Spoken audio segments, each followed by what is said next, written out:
Ladies and gentlemen, on this RedGamingTech.com video, we have some further details of the Xbox One controller, and these have been posted on the official Xbox.com website via a blog post. And while some of these details have been mentioned before, there are a fair smattering of new ones. Chief among them, however, is the fact that this controller can indeed be plugged into the console via a micro USB cable. This will allow the system to basically preserve battery life. Some have criticised Microsoft for the decision to actually use batteries in the controller at all rather than a power pack or something of that nature. However, at least like this, if you've either run out of batteries or your batteries are critical, at least you can continue to use the controller. This is very similar to, say, the Xbox 360 pad. I would also like, since this is going to be micro USB, and I certainly wouldn't be surprised if it's not out of the box supported, for it to work on the PC. As to be honest with you, the Xbox 360 pad is probably about the best you can get for PC. Obviously, you can get the PS3 pad to work on the PC as well, but it's by certainly no means an intuitive process compared to the Xbox 360 pad. There's also a built-in low power state. Now, if you're going to watch something like a movie or you're stepping away from the TV, the controller itself will enter a low power state to conserve the battery. So in other words, it will just send, I'm assuming, an intermittent signal to the console to say, I'm still alive, don't worry about it. The idea behind this basically is so that you won't have to resync the controller, which of course is pretty good if you just want to get straight back into the action. I have no doubt at all that the Kinect-based technology, which we'll discuss soonish, is certainly going to be a key to that. Audio quality of the headset will be also better thanks to an improved transfer rate between the console and the controller itself. Now, obviously, by transfer rate it really means bandwidth, and since it's been improved somewhat, the team at Microsoft actually claim the communications will be actually better than even if you're using a telephone. Now, just how true that's going to be is, of course, up for debate. It's not like the Xbox 360's speech was terrible or anything like that, but some did complain that the audio quality could be somewhat improved. There have been a little bit of details in concern with the controller and just how it communicates with the system as well. The controller will utilize invisible reflective technology and LEDs, and that will allow the system to communicate between the console and Kinect itself. Now, another benefit of this is, let's say that you are the one that is holding that controller, and then you say step out for a while, you come back, and then you were to sit the opposite side of the couch. This will automatically configure the split screen differently. So in other words, it will switch the split screen. So let's say you were first sitting on the left side, it would configure the split screen so you were on the left, but let's say you were to change your position and now sit on the right, it would have now allocate you the right side of the screen. It's not particularly a massive piece of technology or whatever, but I'm sure anyone who regularly games multiplayer will know that one of the things that a lot of people say is, can I sit the opposite side of you please, I'm the right side. It does make things a little bit easier, particularly if you're dealing with a larger display. As mentioned previously, there are some details that have already been covered, including the buttons, such as the fact that they're A, B, X, and Y, which of course are the traditional front-facing buttons of the on the Xbox pad, are going to be lower on the controller with tighter button spacing, which should in theory make a transition between, well, the buttons smoother and easier, and they're also going to improve the manufacturing process to give the buttons a more premium look, and the button and the actual letters on them supposedly are going to be suspended in 3D space, as well as the size and placement as well. The idea behind this is to make the buttons a little bit more accessible. To be honest with you, I didn't really have that much of a problem with the 360's buttons, but then I was someone who actually quite liked even the original Xbox controller. And there are a couple of other small changes, of course. We know that there have been improvements on the thumbsticks themselves, including the fact that the actual sticks are supposedly going to be much more durable in the thumb, so they're going to be much better textured for competitive grip. And apparently the sticks themselves require 25% less force to move, which should in theory allow you to improve your aim on FPS. Now, that's an interesting one for me because they're also stating that this is for fighting games, for example, half circle motions, the traditional forward to back or back to forward. To be honest with you, I think most people only adapted to the analog sticks. Maybe that's just me, but I think most people just did that for 360 pad because the D-pad sucked. It was bad.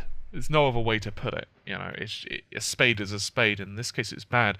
However, in regards to the actual sticks themselves being a little bit less forced, 25%, that's an interesting one because a couple of the people who I know who actually really play a lot of Gears of War or Call of Duty on the Xbox, when they were actually initially playing on the PS3, one of the things they stated that they didn't like the analog sticks on the PlayStation 3. And the reason they said that is because they said that the sticks were too easily moved. In other words, they didn't have enough resistance behind them.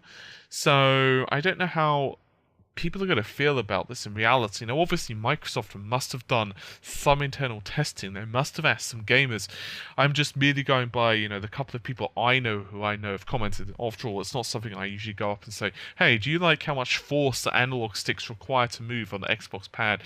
You know how you just randomly come up with discussions as you're playing. And it was just something that myself and a couple of friends were discussing when they initially played on my PS3, and I had a couple of controllers, so it wasn't like one pad was a bit looser than the other. That's just something that, they mentioned. I don't know if you guys feel the same, so feel free to leave a comment on that one.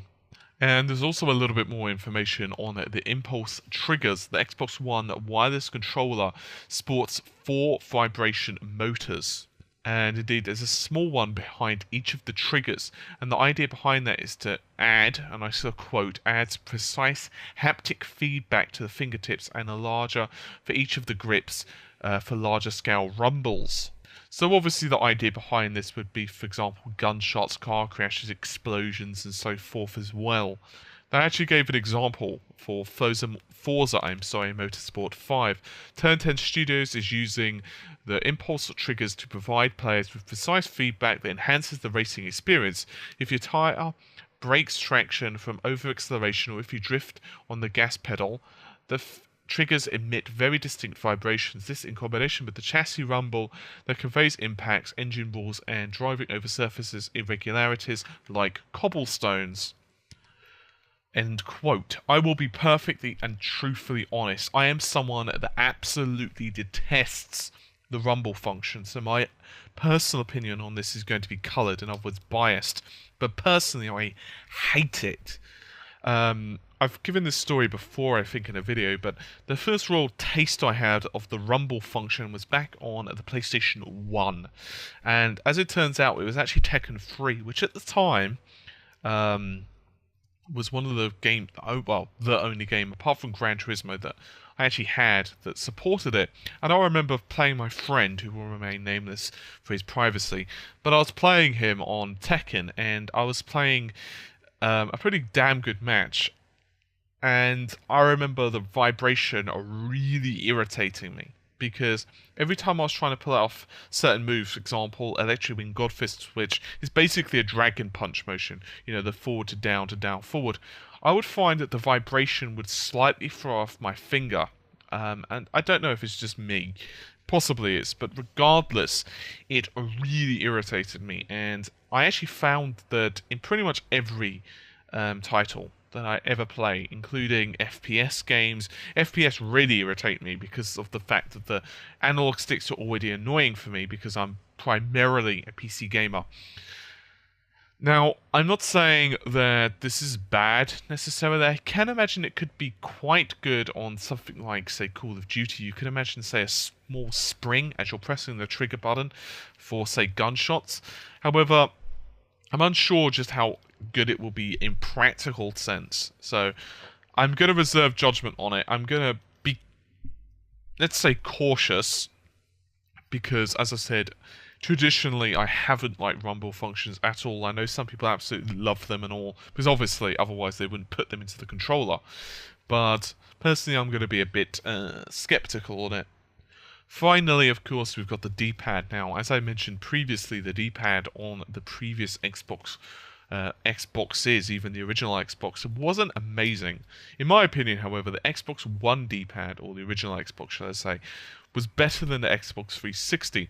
The problem, primarily, in my opinion, with the original Xbox D-pad was that it was just a bit too raised up, and sometimes felt like it was floating. With the 360 pad, it was just abysmal when you wanted quick movements. It wasn't so bad if you're doing, say, quick weapon swaps, or say, you just have to press up on, say, Gears of War for a certain weapon. But I remember playing Elder Scrolls, not Skyrim, Oblivion on the 360 before I played it on PC. And some of the spells were a pain in the ass. Primarily any of the ones where you had to press the corner. I just didn't like it. Now, Microsoft did make some changes to the pad after a while of the Xbox 360 being released, which did improve it some. However, in my opinion, it was still far behind that of the PlayStation. And not that the PlayStation 3 pad is perfect by any means. In my personal opinion, the best D-pad I've ever used actually comes from Sega. The Sega Saturn D-pad is, in my opinion, the best. It really was ridiculously comfortable, and for fighting games, it was absolutely amazing, and I'm sure that my opinion is certainly shared by many. But the PS Pad had a pretty good D-pad, especially for games like Tekken. But anyway, in regards to the Xbox One pad, I'll read out a direct quote for you guys. The old Xbox 360 pad is replaced by a new design that pays homage to classic controllers and architected to deliver more precision and tactile feedback for gaming. The D-pad cross shape is honed to provide accurate cardinal directional inputs, sweeping movements, and combinations, important factors for sports and fighting games and other experiences. To be honest with you, and this is out of quote, I'll reserve my judgment on that. Certain games really need an accurate D-pad, and I understand that some really good pro players on fighting games, for example, I believe it's Fnatic, on Marvel fame, was absolutely phenomenal on Xbox 360 pad. I've seen some of his matches, and I even think he uses it above arcade stick. But for me, I just don't like it because I'm so used to the original just D-pad way, so I just have to kind of muddle through. Anyway, obviously that has been a hefty dose of opinion on my part, so regardless, I am liking the sound of the changes on Xbox 360, Xbox One. I don't know why I keep saying Xbox 360. I think it's because I'm ridiculously tired. Anyway, that's just about it for this particular video. Stay tuned. There will be some tech stuff coming up tomorrow. It should have been today, but there was a few delays regarding, well, everything. So tomorrow, however, will be some heavy tech stuff. I've been doing some research, basically, is why I've been delayed, and I won't tell you guys exactly what the research has been on, but it's been primarily regarding developers' opinions on certain things and engine technology and stuff like that. So all will be revealed tomorrow. Speaking of tomorrow, tomorrow will be the competition launch as well. So you guys may want to check back on the channel if you're interested in winning some free goodies. So yeah, I think that's just about it. Sorry for a bit of a lackluster commentary on this video. I am ridiculously tired, but all will be revealed tomorrow. Anyway, take care and bye for now.